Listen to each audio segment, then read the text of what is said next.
আল্লাহ পাক রব্বুল আলামিনের এই আয়াতটা তার নজরে পড়ে যায়, ইন্নানি আনাল্লাহ, আমি হলাম একমাত্র আল্লাহ, লা ইলাহা ইল্লা আনা, আমি ছাড়া আর কোনো মাবুদ নাই, আমি ছাড়া আর কোনো রব নাই, আমি ছাড়া আর কোনো উপাস্য নাই, আমি ছাড়া আর কারো ইবাদত করার কোনো ক্ষমতা নাই, আমি ছাড়া আর কারো ইবাদত করা যাবে না।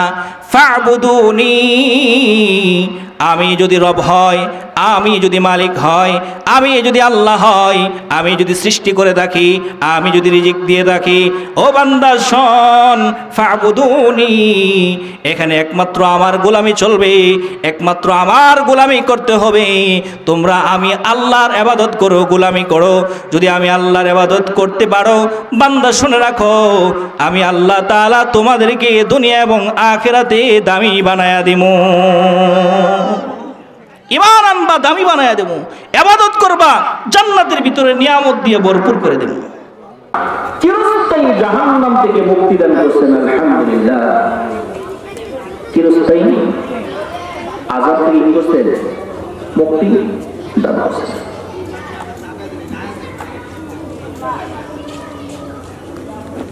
আল্লাহ সুবহানাহু ওয়া তাআলা আমাদেরকে বলতেছেন, হে দুনিয়ার মানুষ, ইসলাম ধর্ম আমি তোমাদেরকে দিয়েছি এবং তোমাদের জন্য আমি পছন্দ করেছি, নির্বাচন করেছি। ওই ইসলাম ধর্ম যারা অনুসরণ করবে তাদের জন্য বিশাল জান্নাত অপেক্ষা করছে। কি করতেছে? বিশাল ধর্ম, বিশাল জান্নাত অপেক্ষা করছে।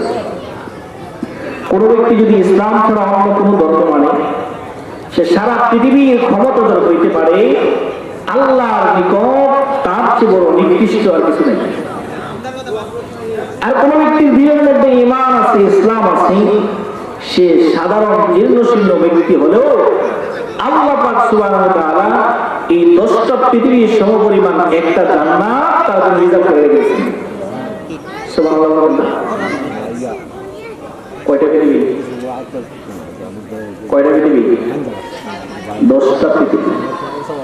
10টা পৃথিবীকে একত্রিত করলে সেই সমপরিমাণ পরিধি হবে একজন জাররা পরিমাণ মুসলমানের জন্য, জাররা পরিমাণ ঈমানদারের জন্য আল্লাহ তাআলা এমন একটা বিশাল জান্নাত রিজার্ভ করে রেখেছেন। এখন ওই জান্নাতগুলো আমাকে আপনাকে আমলের মাধ্যমে সাজাতে হবে। কি করতে হবে? জান্নাত হলো একটা খালি মাঠ, যে যত বেশি আমল করবে ওই খালি মাঠের ভিতরে তত বেশি ফল ফুল গাছ রোপণ করার মতো তার আমল গুলা সেই জান্নাতের মধ্যে গিয়ে ওইখানে তার জন্য জান্নাত গুলাকে সাজানো হবে। কি করা হবে? সাজানো।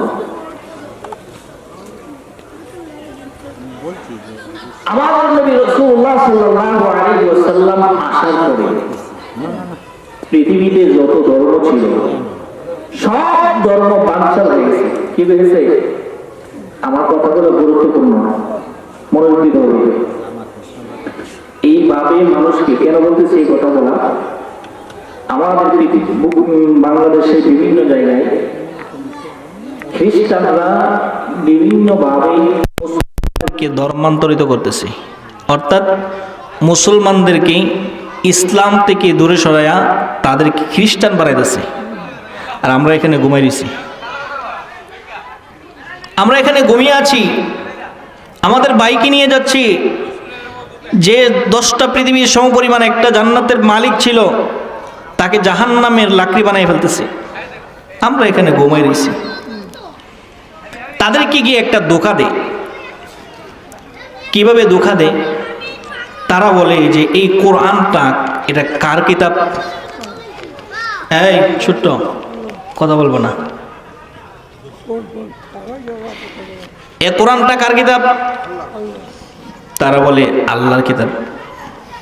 তখন জিজ্ঞেস করি, আচ্ছা আসমানি বড় বড় কিতাব কয়টা? 4টা না? তাওরাত, জবর, ইনজিল, কোরআন। কোরআন যেমন আল্লাহর কিতাব, তাওরাতও আল্লাহর কিতাব। কোরআন যেমন আল্লাহর কিতাব, জাবরও আল্লাহর কিতাব। কোরআন যেমন আল্লাহর কিতাব, ইনজিলও আল্লাহর কিতাব। এই কিতাবগুলা নাজিল করছে কে? আল্লাহ। কে নাজিল করছে? আল্লাহ। তৌরাত, জবর, ইনজিলও নাজিল করছে আল্লাহ, কোরআনও নাজিল করছে আল্লাহ। এখন দেখেন কোরআনুল কারীম যেই রকম ভাবে নবী মুহাম্মদুর রাসূলুল্লাহ সাল্লাল্লাহু আলাইহি ওয়াসাল্লামের উপর নাজিল হয়েছে, ঠিক তেমনি ভাবে তৌরাত, জবর এবং ইনজিল এইগুলোও আল্লাহর পক্ষ থেকে কোনো না কোনো নবীর উপর নাজিল হয়েছে।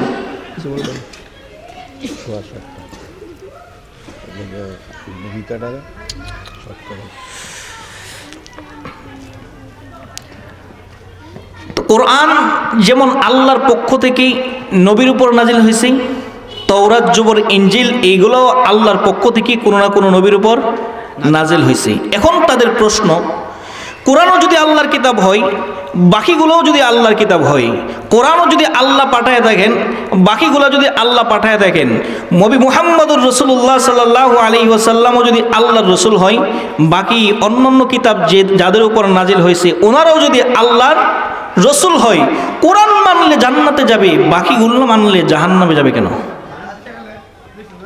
প্রশ্ন। তারা তো বলে ঠিকই, সবগুলো তো আল্লাহরই কিতাব, সবাই তো আল্লাহরই নবী, আল্লাহর পক্ষ থেকে আসছে, তো কোরআন মানলে জান্নাতে যাবে, বাকিগুলা মানলে জাহান্নামে যাবে কেন? তো কোরআন মানলেও জান্নাতে যাবে, বাকিগুলা মানলেও তারা মনে করে জান্নাতে যাবে।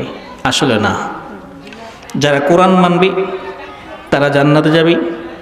বর্তমানে যারা রাসূল সাল্লাল্লাহু আলাইহি ওয়াসাল্লাম আসার পরে পৃথিবীর বুকে যত ধর্ম ছিল সব ব্যান হয়ে গেছে। কি হয়ে গেছে? বাতিল। বাতিল। নবীজি সাল্লাল্লাহু আলাইহি ওয়াসাল্লাম আসছে, অন্য ধর্ম বাতিল হয়ে গেছে। একটা উদাহরণ দিই, আমাদের গ্রামের একজন চেয়ারম্যান আছে না? আছে। উনি এই গ্রামে চেয়ারম্যান হওয়ার পরে বা আগে, উনি এই এলাকায় চেয়ারম্যান হওয়ার পূর্বে কেউ না কেউ চেয়ারম্যান ছিল না এই ইউনিয়নে? ছিল। ওই চেয়ারম্যান, উনিও একজন চেয়ারম্যান, উনিও একজন মানুষ, ঠিক না? ওনার সিগনেচারও কি করছে? কাজে লাগছে না? কাজে লাগছে। কিন্তু বর্তমানে ওই চেয়ারম্যান বাতিল হওয়ার পরে যিনি রানিং চেয়ারম্যান আছে, উনি আসার পরে আগের চেয়ারম্যানের সিগনেচার কোনো কাজে লাগবে না? কথা বোঝে নাই না। আমাদের চেয়ারম্যান আসার পূর্বে যেই চেয়ারম্যান ছিল ওনার সিগনেচার একসময় কি হইতো? কাজে লাগতো। উনিও সঠিক চেয়ারম্যান ছিলেন, উনিও কি মনোনীত চেয়ারম্যান ছিলেন। কিন্তু পরবর্তীতে আরেকজন চেয়ারম্যান মনোনীত হওয়ার পরে আগে যেই চেয়ারম্যান ছিল উনি বাতিল হয়ে গেছে। ওনার কোনো সিগনেচার কাজে আসবে না, ওনার কোনো কার্যকারিতা আর কি রাষ্ট্রীয় কাজে চলবে না। ঠিক তেমনিভাবে রাসূলুল্লাহ সাল্লাল্লাহু আলাইহি ওয়াসাল্লাম আগমনের পরে পৃথিবীর বুকে যত ধর্ম ছিল, যদিও সঠিক ছিল, যদিও আল্লাহর পক্ষ থেকে ছিল, যদিও সেই কিতাবগুলো সঠিক ছিল, সবগুলোই সঠিক ছিল, নবী আসার পরে বাকি সব কিতাব এবং নবীর অনুসরণ বাতিল হয়ে গেছে। ঠিক বুঝে আসে নাই? এখন যদি কোনো ব্যক্তি বলে না আমি তো ঈসা রুহুল্লাহকে মানি, আমি তো আল্লাহর কোনো এক কিতাব মানি, তাহলে ওই কিতাব এবং ঈসা রুহুল্লাহকে মানলে তার এই ধর্ম গ্রহণযোগ্য না।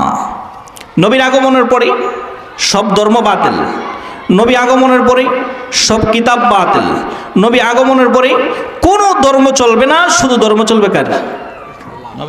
রাসূল সাল্লাল্লাহু আলাইহি ওয়াসাল্লামের। যেমন চেয়ারম্যান, আমাদের চেয়ারম্যান মনোনীত হওয়ার পরে যেই কোনো কাজে যদি কোনো সরকারি সিগনেচার বা কোনো প্রয়োজন পড়ে আমাদের চেয়ারম্যানের সিগনেচারই লাগবে, এছাড়া অন্য কারো সিগনেচার যদি পৃথিবীর সবার সিগনেচারও যদি এখানে দেই কোনো কাজে আসবে না।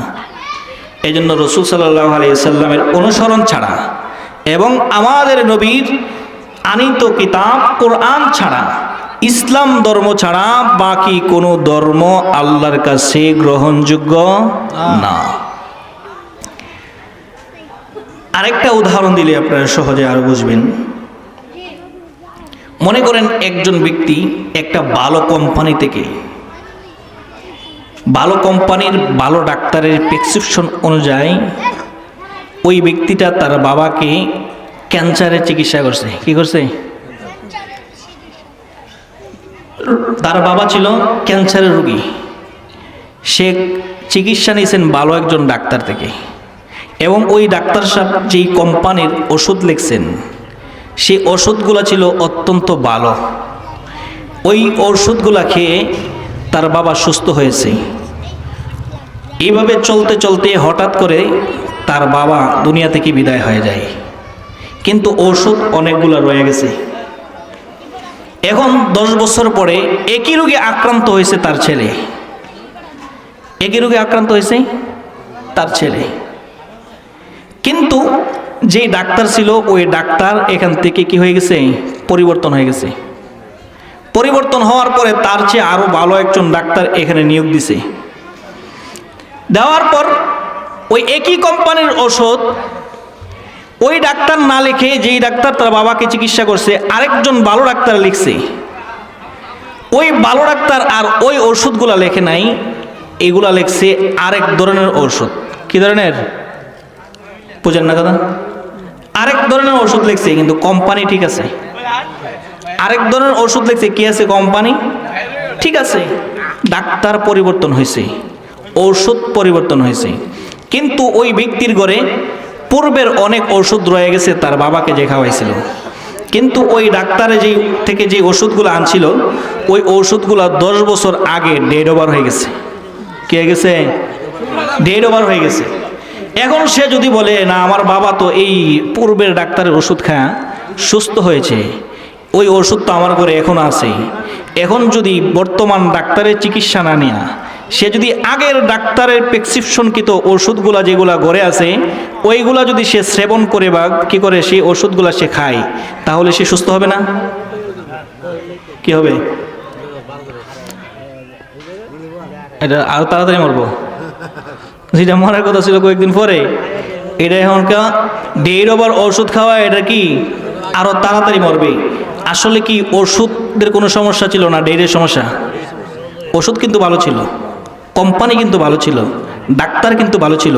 ডেট ওভার হওয়ার কারণে ওই ওষুধ খাইলে যেমন ধ্বংস, ঠিক রাসূলুল্লাহ সাল্লাল্লাহু আলাইহি ওয়াসাল্লাম আসার পূর্বে যত ধর্ম ছিল, অর্থাৎ তাওরাত জবর ইনজিল যেই কিতাব ছিল সঠিক ছিল, এবং যেই নবীদের উপর নাজিল হয়েছে তারাও সঠিক ছিল, যেই কোম্পানি আল্লাহর পক্ষ থেকে নাজিল হয়েছে সেটাও সঠিক ছিল। মুহাম্মদুর রাসূলুল্লাহ আসার পরে ওই কিতাবগুলা ব্যান হয়ে গেছে, ডেট ওভার হয়ে গেছে। এখন যদি কেউ ওই কিতাবগুলা অনুসরণ করে, ডেট ওভার ওষুধ খাইলে ওই ব্যক্তির যেমন জীবন শেষ, ঠিক তেমনি ভাবে ডেট ওভার ধর্ম মানলে তার ঈমান শেষ। বুঝা হয়েছে কিনা জানি না, বুঝা আসছে? এই কথাগুলো শুনছেন আর কোনোদিন? আমার মনে হয় না শুনছেন। কোনো মসজিদে, কোনো মাহফিলে সুর দিয়ে ওয়াজ করতে পারবো, বাবারা ভাইয়ারা সুর দিয়ে ওয়াজ করতে পারবো, কিন্তু কিছু বোঝার দরকার আছে। আছে না নাই? আছে। এখন আসেন, আমাদের এই পৃথিবীতে যত মানুষ আছে সমস্ত মানুষ কার গোলাম? আল্লাহর গোলাম। এই সমস্ত পৃথিবীর যত মানুষ আছে সমস্ত মানুষকে বানাইছে কে? আল্লাহ। এখন ইবাদত করতে হবে কার? আল্লাহর। যেমন আল্লাহ সুবহানাহু ওয়া তাআলা কুরআনুল কারীমে বলতেছেন, ইয়া আইয়ুহান নাস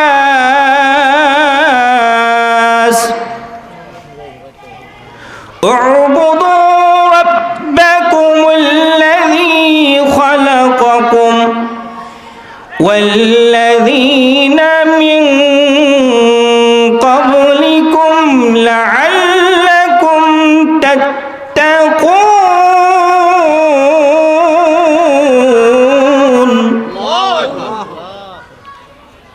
আল্লাহ সুবহানাহু ওয়া তাআলা বলতেছেন, ইয়া আইয়ুহান নাস, হে মানুষ। আল্লাহ কি বলছে? মানুষ বলছে না মুমিন বলছে? মানুষ। নাস মানে মানুষ। নাস মানে কি? মানুষ। নাস মানে কি? না, নাস মানে নাচানাচি। কিছুদিন আগে বন্ড বলতেছি যে নাস মানে নাচানাচি। কুল আউযু বিরাব্বিন নাস মালিকিন নাস, অর্থাৎ আল্লাহ তো কইছে নাচবার লেগে। কুল আউযু বিরাব্বিন নাসে মালিকিন নাসে ইলাহিন নাসে মিন শাররিল ওয়াসওয়াসিল খান্নাসে। বলছে আল্লাহ নাকি বলছে নাচার জন্য, আল্লাহ কি এখানে নাচার জন্য বলছে না নাচ দ্বারা মানুষ বলছে?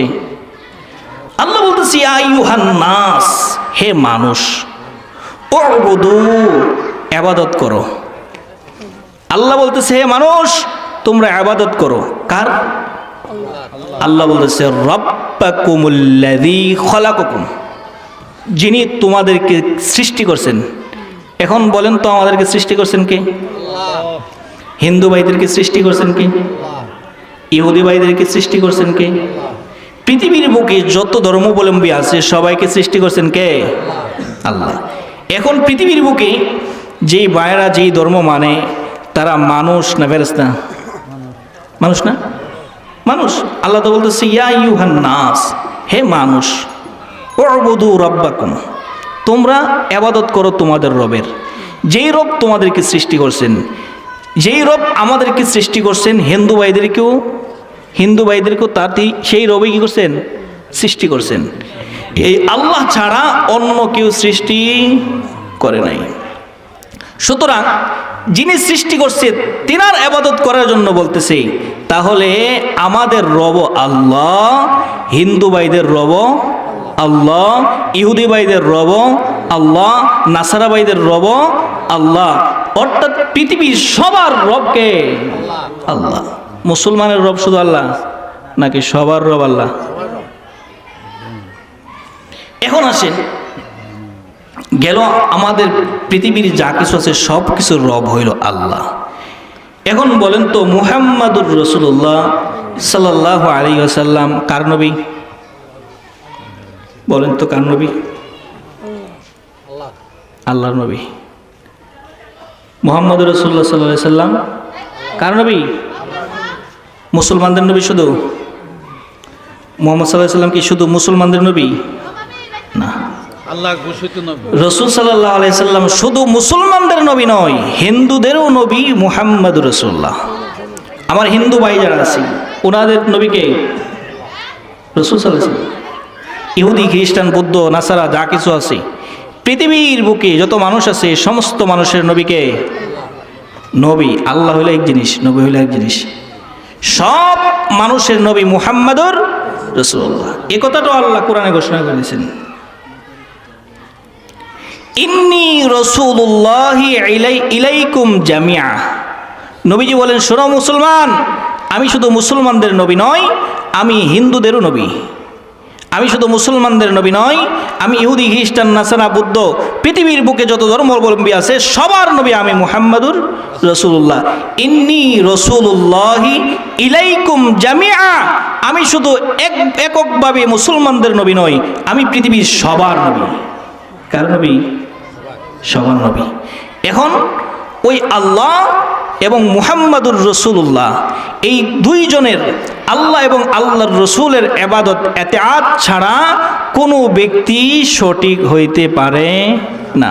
এখন মুসলমান, আমাদের নবী যেমন মুহাম্মাদুর রাসূলুল্লাহ, আমাদের রব যেমন আল্লাহ, পৃথিবীর সবার রব আল্লাহ, পৃথিবীর সবার নবী হলেন মুহাম্মাদুর রাসূলুল্লাহ।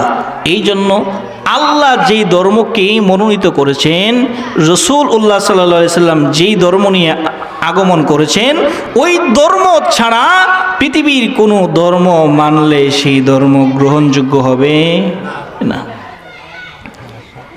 এই ধর্ম এমন এক দামি ধর্ম, রাসূল হাদিসে বলেছেন কোনো অমুসলমান ব্যক্তি যদি সে মুসলমান হয়ে যায়, আল্লাহ তাআলা সঙ্গে সঙ্গে তার জীবনের সব গুনাহ মাফ করে দেন।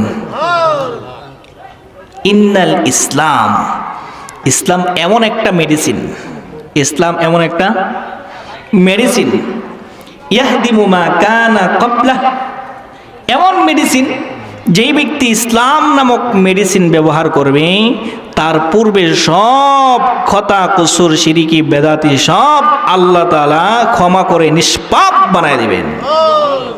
এটা নবীজির ঘোষণা। এই ইসলাম এত দামি, এই ইসলামের ছায়া তলে আইসা জাহান্নামের লাকড়ি থেকে আল্লাহ তাআলা তাদেরকে জান্নাতের মেহমান বানাই দিয়েছেন।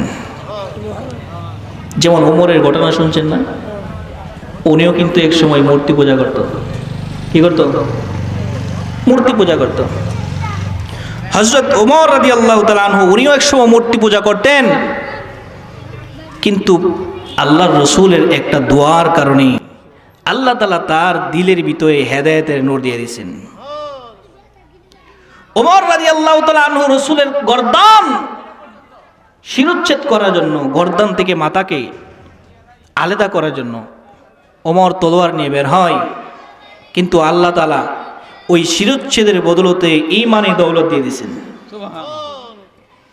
ওমর একটা আয়াত তার নজরে পড়েছে, এই ঘটনা আপনারা সবাই জানেন, আমার বলার সময় নাই, সময় থাকতে বলতাম। ওমর রাদিয়াল্লাহু তাআলা আনহু যখন শিরোচ্ছেদ করার জন্য যায়, প্রথমেই এক ব্যক্তির কথায় সংক্ষেপে ওনার ভগ্নপতি বোনের ঘরের ভিতরে গিয়ে ঢুকে, সংক্ষেপ কথা বোনের উপর ভগ্নপতির উপর অনেক আঘাত করে, হয়রান হয়ে যায়। এক পর্যায়ে কোরআনের একটা কপির উপর নজর পড়ে যায়। হযরত